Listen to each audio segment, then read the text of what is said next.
Hi, fifth grade social studies teachers. My name is Kelly and I'm going to take you through the Colonial America unit plan for fifth grade. As you can see here, this unit has 12 lessons and should take 14 to 17 days to complete. It's the third unit of the year, and there is a unit slideshow that helps follow along with the materials. In this unit, students are going to briefly learn why different Europeans came to America and the impact it had on the people already present, mainly the indigenous peoples. Students are going to learn a little bit about colonial life to be able to understand the events that happened leading up to the Declaration of Independence. And then students are going to explore the Declaration and decide what rights are claimed as belonging to the people. Now, this unit is meant to be brief. It is a buildup of background information so that students can better understand the rights and responsibilities that are described and provided to U.S. citizens via the Constitution.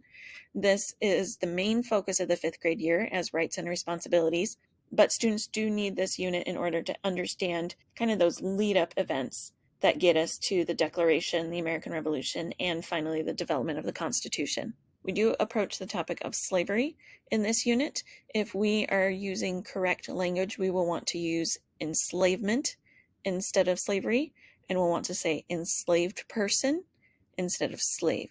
So we'll want to make sure that we are using the appropriate terminology. And this will be something new. Some of the sources that we use will say slavery, others will say enslavement. So we'll just want to make that change and recognize the importance of that term. There's a variety of social studies standards in this unit, including a couple of inquiry, 1 civics, 1 econ, 1 geography, and 1 history. Here's our unit compelling question. How did the want of rights lead to the development of America? And we'll introduce that in the first lesson. Then the 4 supporting questions that go along with it. We have, why did Europeans move to the Americas?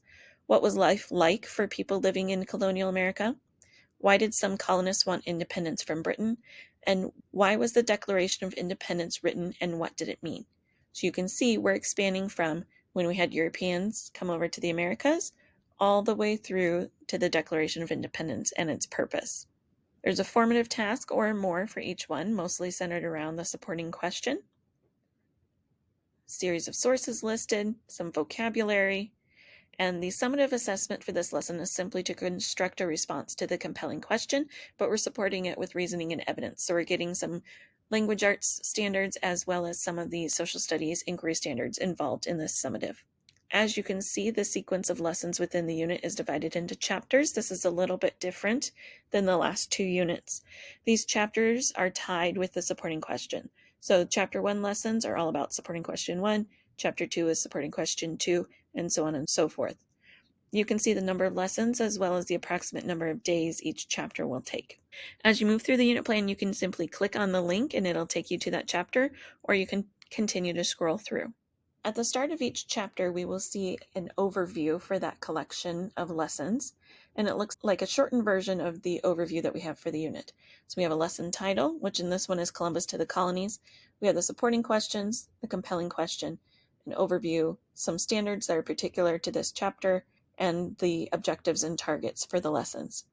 So in this one, students are going to be focusing on the 3 G's of why Europeans moved to the Americas, and that stands for gold, God, and glory, riches, religious purposes, and more power.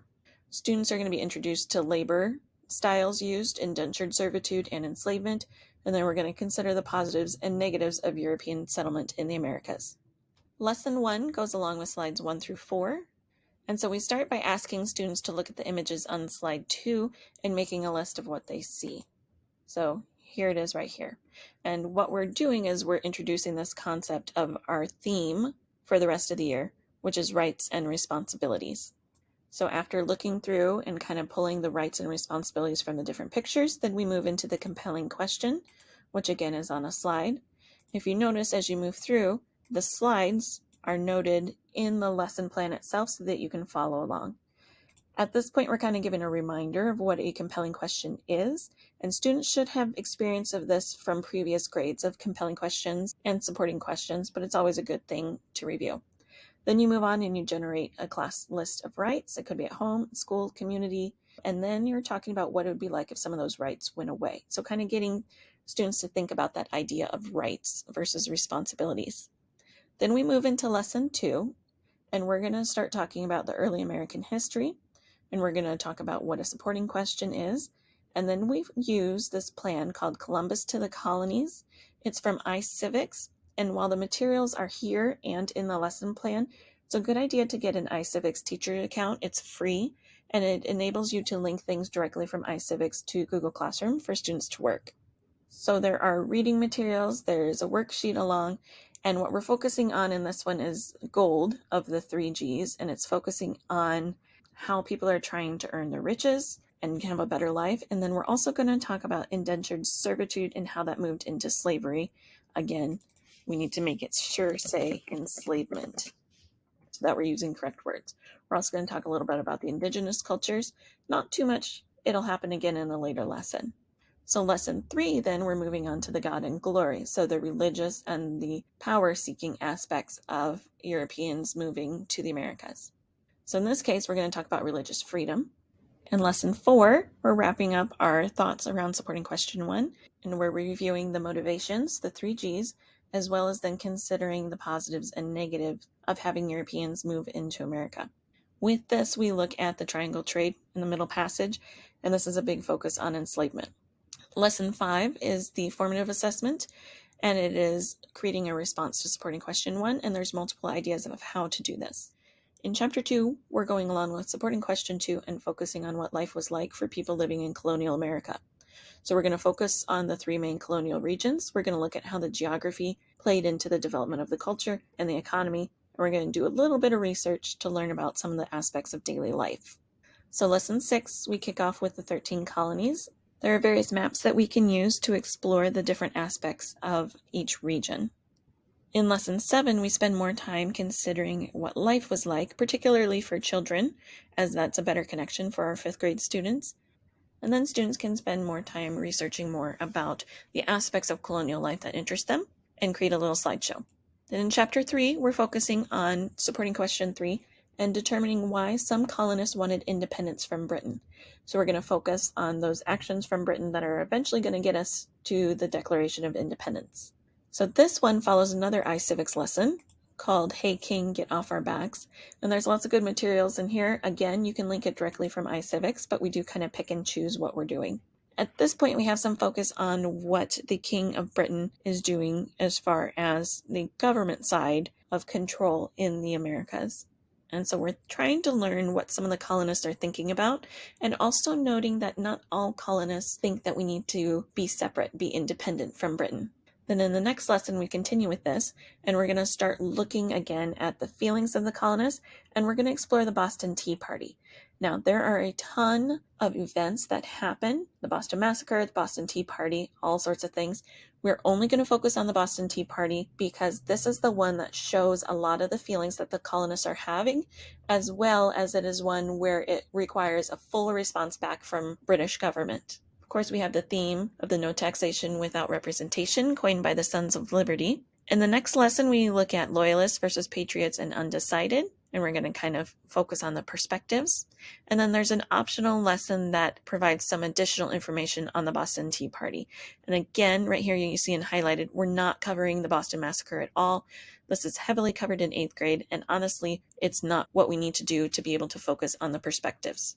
This lesson ends with a formative focusing on what we think each perspective would say about the different acts or laws passed by Britain.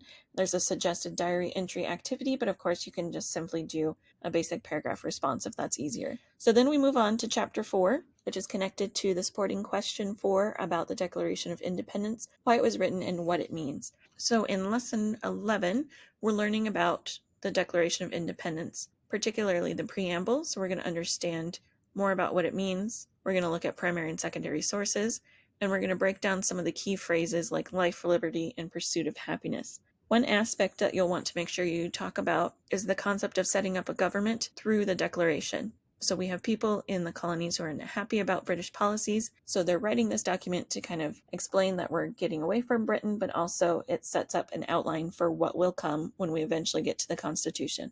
Lesson 12 is our summative.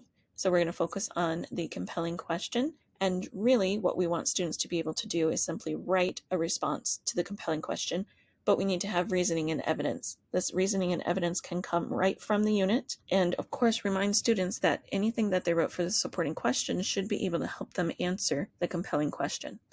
I hope this video is helpful as you plan for moving through the Colonial America unit. As always, please reach out to your PLC leader, instructional coach, or curriculum facilitator if you have any questions or would like some more support.